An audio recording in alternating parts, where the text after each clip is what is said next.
ನಿನ್ನೆ ಏನು ಬೆಂಗಳೂರಿನಲ್ಲಿ ಸಂಭ್ರಮಾಚರಣೆಯ ಏನು ಕಾರ್ಯಕ್ರಮ ಇತ್ತು, ಆ ಕಾರ್ಯಕ್ರಮದಲ್ಲಿ ನಮ್ಮವ್ರನ್ನ ನಾವು 11 ಜನನ ಕಳ್ಕೊಂಡು 45 ಜನ ಗಾಯಾಳುಗಳಾಗಿದ್ದಾರೆ ಅನ್ನುವಂಥದ್ದು. ಇಲ್ಲಿ ಮೂಲಭೂತ ಪ್ರಶ್ನೆ ಇರುವಂಥದ್ದು ತಯಾರಿಯ ಕೊರತೆ. ತಯಾರಿ ಯಾಕೆ ಮಾಡಿಕೊಳ್ಳಿಲ್ಲ ಸರಿಯಾಗಿ?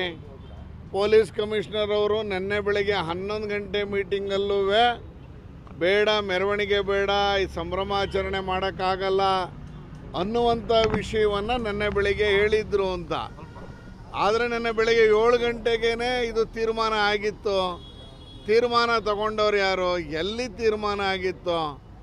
ಪಕ್ಕದ ಆಂಧ್ರದಲ್ಲಿ ಒಂದು ಸಿನಿಮಾ ಟಿಕೆಟು ನುಗ್ಗಲಾಯಿತು ಅಂತೇಳಿ ಅರ್ಜುನ ಅಲ್ಲು ಅವ್ರ ಮೇಲೆ ಏನು ಕೇಸ್ ಹಾಕಿ ಬಂಧಿಸಿದ್ದು ಕಳೆದ 1-2 ತಿಂಗಳಿಂದ ನೆನಪಿಗೆ ಬರ್ತಾ ಇದೆ. ಅಂದರೆ ಕಾನೂನು ಅಷ್ಟು ಒಬ್ಬ ಸಾವಿಗೆ ಒಂದು ಸರ್ಕಾರ ಪಕ್ಕದ ರಾಜ್ಯದಲ್ಲಿ ಹಂಗೆ ನಡ್ಕೊಂಡ್ರೆ, ನಮ್ಮ ರಾಜ್ಯದಲ್ಲಿ 11 ಜನ ಸಾವಿಗೆ ಕಾರಣ ಆಗಿರೋರಿಗೆ ಯಾರು ಅದ್ರ ಮೇಲೆ ಯಾರು ಕ್ರಿಮಿನಲ್ ಕೇಸನ್ನು ದಾಖಲಿಸ್ತಾರೆ, ಯಾವಾಗ ಬಂಧಿಸ್ತಾರೆ? ಈ ಸಾವಿಗೆ ಕಾರಣ ಯಾರು? ಇವತ್ತು ಒಬ್ಬ ಯಾರು ಜೀವವನ್ನು ತೆತ್ತ ಅವರ ತಂದೆ ಬೆಳಗ್ಗೆ ಮಾತನಾಡಿದ್ದನ್ನು ಕೇಳಿದ್ವಿ ನಾವು. ಇಷ್ಟೊಂದೆಲ್ಲ ಸಂಪಾದನೆ ಮಾಡದೆ ಇದ್ದಿದ್ದೊಬ್ಬ ಮಗ ಈಗ ಮಗನ್ನ ಕಳ್ಕೊಂಡೆ, ನಾನು ಯಾರಿಗೆ ಏನು ಹೇಳಲಿ, ಯಾರಿಗೆ ಶಾಪ ಹಾಕಲಿ? ಅಂದರೆ ಈ ಶಾಪ ತಟ್ಟಲ್ವ ಈ ಸರ್ಕಾರಕ್ಕೆ? ಬರೀ 11 ಕುಟುಂಬ ಅಷ್ಟೇ ಅಲ್ಲ, ಈ ಥರದ ನೋವನ್ನು ಮಾಡಿದಂಥ ಇದನ್ನು ಪ್ಲ್ಯಾನ್ ಯಾರು ಮಾಡಿದ್ರು? ವಿಧಾನಸೌಧಕ್ಕೆ ಯಾಕೆ ಕರೆಸ್ಕೊಂಡು ಹೋದ್ರು? ವಿಧಾನಸೌಧದಲ್ಲಿ ಮಂತ್ರಿಗಳ ಎಲ್ಲರ ಏನು ಅವರ ರಿಲೇಟಿವ್ಸ್ ಜೊತೆ ಫೋಟೋ ತೆಗೆದುಕೊಳ್ಳುವಂಥ ಕಾರ್ಯಕ್ರಮ. ಆಮೇಲೆ ಚಿನ್ನಸ್ವಾಮಿ ಕ್ರೀಡಾಂಗಣಕ್ಕೆ ಹೇಳಿದ್ರು. ಚಿನ್ನಸ್ವಾಮಿ ಕ್ರೀಡಾಂಗಣದಲ್ಲೂ ವ್ಯವಸ್ಥೆ ಸರಿಗೆ ಮಾಡಲಿಲ್ಲ ಅನ್ನೋದು ನಾವೆಲ್ಲ ನೋಡ್ತಾ ಇದ್ದೀವಿ. ಅಂದರೆ ಇವತ್ತಿನ ಈ ಸಾವಿನ ಕಾರಣವನ್ನು, ಸಾವಿನ ಹೊಣೆಯನ್ನು ಈ ಸರ್ಕಾರವೇ ಹೊತ್ಕೋಬೇಕು. ಅದರಲ್ಲೂ ಮುಖ್ಯಮಂತ್ರಿಗಳು, ಉಪಮುಖ್ಯಮಂತ್ರಿಗಳು, ಗೃಹ ಸಚಿವರು ಇವರೇ ಹೊತ್ಕೋಬೇಕು. ಇವತ್ತು BCCI ಅವರು ಹೇಳಿದ್ದಾರೆ, RCBಯ ಈ ಎಲ್ಲ ತಯಾರಿಗಳಿಗೆ ಸರಿಯಾದಂಥ ತಯಾರಿನೇ ಮಾಡ್ಕೊಂಡಿರಲಿಲ್ಲ ವಿಜಯೋತ್ಸವಕ್ಕೆ ಅಂತ. ಆ ರೀತಿಯಲ್ಲಿ ಕರ್ನಾಟಕ ರಾಜ್ಯವಾದ ಮರ್ಯಾದೆಯನ್ನು ದೇಶಾದ್ಯಂತ ಕಳೆದಿರುವಂಥ, ಕಳೆದ 1-2 ತಿಂಗಳಿಂದ ನಡೆದಂಥ ಏನು T20 ಕ್ರಿಕೆಟ್ ಕಪ್ನಲ್ಲಿ ಅದೇ ಮಹಾರಾಷ್ಟ್ರದಲ್ಲಿ ಮೆರವಣಿಗೆ ಮಾಡಿದ್ದು ನೆನಪಿಗೆ ಬರ್ತಾ ಇದೆ. ಅಲ್ಲಿ ಅಷ್ಟು ಚೆನ್ನಾಗಿ 20 ಲಕ್ಷ ಜನವನ್ನು ಏನೋ ಸೇರಿಸಿ ಮಾಡಿದಂಥ ಕಾರ್ಯಕ್ರಮ. ಇಲ್ಲಿ ಏನೋ ಕ್ರೆಡಿಟ್ ತಗೋಬೇಕು, ಕ್ರೆಡಿಟ್ ವಾರಿನ ಈ ಒಂದು ಗುಂಗಿನಲ್ಲಿ ಇವತ್ತು ಸಾರ್ವಜನಿಕರ ಜೀವವನ್ನು ತೆಗೆದಿದ್ದಾರೆ. ಈ ಸಂದರ್ಭದಲ್ಲಿ ಮುಖ್ಯಮಂತ್ರಿಗಳು, ಉಪಮುಖ್ಯಮಂತ್ರಿಗಳು, ಗೃಹ ಸಚಿವರು ವಿಶೇಷವಾಗಿ ಇವರು 3 ಜನ ರಾಜೀನಾಮೆ ಇಷ್ಟೊತ್ತು ಕೊಡಬೇಕಾಗಿತ್ತು, ನೈತಿಕ ಹೊಣೆ ಹೊತ್ತು ಕೊಡಬೇಕಾಗಿತ್ತು.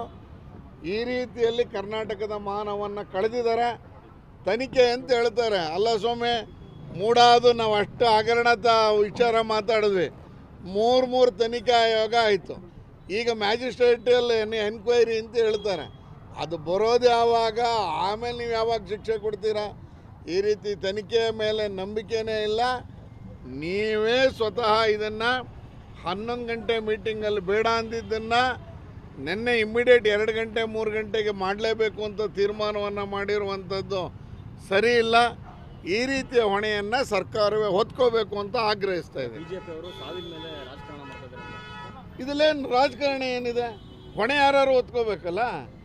ಈ ಮಹಾಕುಂಭ ಮೇಳದಲ್ಲಿ ಅವತ್ತು ಅಮಾವಾಸ್ಯೆ ದಿವಸ ಮಲಗಿದ್ದವ್ರ ಮೇಲೆ ತುಳ್ಕೊಂಡು ಹೋಗಿದ್ದಕ್ಕೆ ಆರೋಪ ಮಾಡಲಿಲ್ವಾ? ಸಾವಿರಾರು ಜನ ಸತ್ತೋಗಿದ್ದಾರೆ ಅಂತ ಇವ್ರ ಪಕ್ಷದ ನಾಯಕರುಗಳು ಬೊಬ್ಬೆ ಇಡಲಿಲ್ವ ಡೆಲ್ಲಿಲಿ? ಆಯಿತು, 63 ಕೋಟಿ ಜನ ಸ್ನಾನ ಮಾಡಿಬಿಟ್ಟು ಹೋದಲ್ಲ, ಕುಂಭಮೇಳ ವ್ಯವಸ್ಥೆ ಮಾಡಿರಲಿಲ್ವಾ? ಅಂದರೆ ನಿನ್ನೆ ನಿಮ್ಮ ತಯಾರಿನೇ ಚೆನ್ನಾಗಿರಲಿಲ್ಲ ಅಂತ ಹೇಳಕ್ಕೆ ಹೊರಟಿರೋದು. ನಿನ್ನೆ ಏನು ಬೆಂಗಳೂರಿನಲ್ಲಿ ಸಂಭ್ರಮಾಚರಣೆಯ ಏನು ಕಾರ್ಯಕ್ರಮ ಇತ್ತು, ಆ ಕಾರ್ಯಕ್ರಮದಲ್ಲಿ ನಮ್ಮವ್ರನ್ನ ನಾವು 11 ಜನನ ಕಳ್ಕೊಂಡು 45 ಜನ ಗಾಯಾಳುಗಳಾಗಿದ್ದಾರೆ ಅನ್ನುವಂಥದ್ದು. ಇಲ್ಲಿ ಮೂಲಭೂತ ಪ್ರಶ್ನೆ ಇರುವಂಥದ್ದು ತಯಾರಿಯ ಕೊರತೆ. ತಯಾರಿ ಯಾಕೆ ಮಾಡಿಕೊಳ್ಳಿಲ್ಲ ಸರಿಯಾಗಿ? ಪೊಲೀಸ್ ಕಮಿಷನರ್ ಅವರು ನಿನ್ನೆ ಬೆಳಗ್ಗೆ 11 ಗಂಟೆ ಮೀಟಿಂಗಲ್ಲೂ ಬೇಡ, ಮೆರವಣಿಗೆ ಬೇಡ, ಈ ಸಂಭ್ರಮಾಚರಣೆ ಮಾಡೋಕ್ಕಾಗಲ್ಲ ಅನ್ನುವಂಥ ವಿಷಯವನ್ನು ನೆನ್ನೆ ಬೆಳಿಗ್ಗೆ ಹೇಳಿದ್ರು ಅಂತ. ಆದರೆ ನೆನ್ನೆ ಬೆಳಿಗ್ಗೆ 7 ಗಂಟೆಗೇ ಇದು ತೀರ್ಮಾನ ಆಗಿತ್ತು. ತೀರ್ಮಾನ ತಗೊಂಡವ್ರು ಯಾರು? ಎಲ್ಲಿ ತೀರ್ಮಾನ ಆಗಿತ್ತು? ಪಕ್ಕದ ಆಂಧ್ರದಲ್ಲಿ ಒಂದು ಸಿನಿಮಾ ಟಿಕೆಟು ನುಗ್ಗಲಾಯಿತು ಅಂತೇಳಿ ಅರ್ಜುನ ಅಲ್ಲು ಅವ್ರ ಮೇಲೆ ಏನು ಕೇಸ್ ಹಾಕಿ ಬಂಧಿಸಿದ್ದು ಕಳೆದ 1-2 ತಿಂಗಳಿಂದ ನೆನಪಿಗೆ ಬರ್ತಾ ಇದೆ. ಅಂದರೆ ಕಾನೂನು ಅಷ್ಟು ಒಬ್ಬ ಸಾವಿಗೆ ಒಂದು ಸರ್ಕಾರ ಪಕ್ಕದ ರಾಜ್ಯದಲ್ಲಿ ಹಂಗೆ ನಡ್ಕೊಂಡ್ರೆ, ನಮ್ಮ ರಾಜ್ಯದಲ್ಲಿ 11 ಜನ ಸಾವಿಗೆ ಕಾರಣ ಆಗಿರೋರಿಗೆ ಯಾರು ಅದ್ರ ಮೇಲೆ ಯಾರು ಕ್ರಿಮಿನಲ್ ಕೇಸನ್ನು ದಾಖಲಿಸ್ತಾರೆ, ಯಾವಾಗ ಬಂಧಿಸ್ತಾರೆ, ಈ ಸಾವಿಗೆ ಕಾರಣ ಯಾರು? ಇವತ್ತು ಒಬ್ಬ ಯಾರು ಜೀವವನ್ನು ತೆತ್ತ ಅವರ ತಂದೆ ಬೆಳಗ್ಗೆ ಮಾತನಾಡಿದ್ದನ್ನು ಕೇಳಿದ್ವಿ ನಾವು. ಇಷ್ಟೊಂದೆಲ್ಲ ಸಂಪಾದನೆ ಮಾಡದೆ ಇದ್ದಿದ್ದೊಬ್ಬ ಮಗ ಈಗ ಮಗನ್ನ ಕಳ್ಕೊಂಡೆ, ನಾನು ಯಾರಿಗೆ ಏನು ಹೇಳಲಿ, ಯಾರಿಗೆ ಶಾಪ ಹಾಕಲಿ ಅಂದರೆ ಈ ಶಾಪ ತಟ್ಟಲ್ವ ಈ ಸರ್ಕಾರಕ್ಕೆ? ಬರೀ 11 ಕುಟುಂಬ ಅಷ್ಟೇ ಅಲ್ಲ, ಈ ಥರದ ನೋವನ್ನು ಮಾಡಿದಂಥ ಇದನ್ನು ಪ್ಲ್ಯಾನ್ ಯಾರು ಮಾಡಿದ್ರು? ವಿಧಾನಸೌಧಕ್ಕೆ ಯಾಕೆ ಕರೆಸ್ಕೊಂಡು ಹೋದ್ರು? ವಿಧಾನಸೌಧದಲ್ಲಿ ಮಂತ್ರಿಗಳ ಎಲ್ಲರ ಏನು ಅವರ ರಿಲೇಟಿವ್ಸ್ ಜೊತೆ ಫೋಟೋ ತೆಗೆದುಕೊಳ್ಳುವಂಥ ಕಾರ್ಯಕ್ರಮ. ಆಮೇಲೆ ಚಿನ್ನಸ್ವಾಮಿ ಕ್ರೀಡಾಂಗಣಕ್ಕೆ ಹೇಳಿದ್ರು. ಚಿನ್ನಸ್ವಾಮಿ ಕ್ರೀಡಾಂಗಣದಲ್ಲೂ ವ್ಯವಸ್ಥೆ ಸರಿಗೆ ಮಾಡಲಿಲ್ಲ ಅನ್ನೋದು ನಾವೆಲ್ಲ ನೋಡ್ತಾ ಇದ್ದೀವಿ. ಅಂದರೆ ಇವತ್ತಿನ ಈ ಸಾವಿನ ಕಾರಣವನ್ನು, ಸಾವಿನ ಹೊಣೆಯನ್ನು ಈ ಸರ್ಕಾರವೇ ಹೊತ್ಕೋಬೇಕು.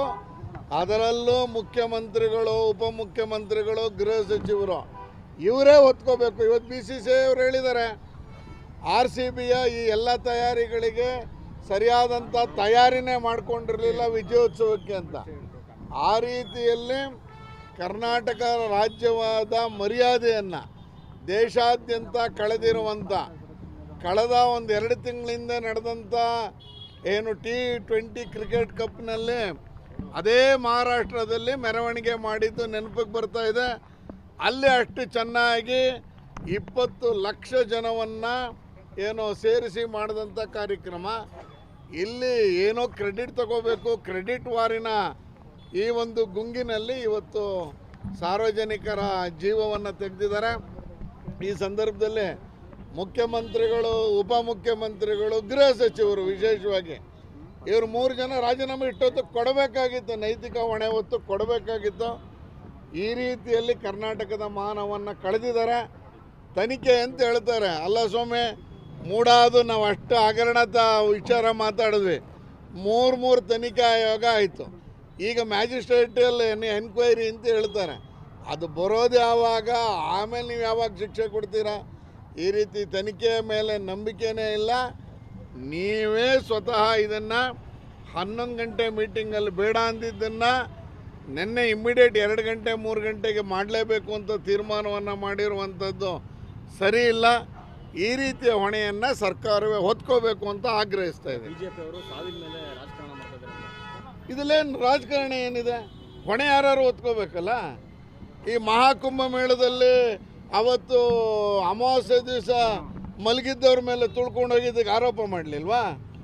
ಸಾವಿರಾರು ಜನ ಸತ್ತೋಗಿದ್ದಾರೆ ಅಂತ ಇವ್ರ ಪಕ್ಷದ ನಾಯಕರುಗಳು ಬೊಬ್ಬೆ ಇಡಲಿಲ್ವ ಡೆಲ್ಲಿಲಿ?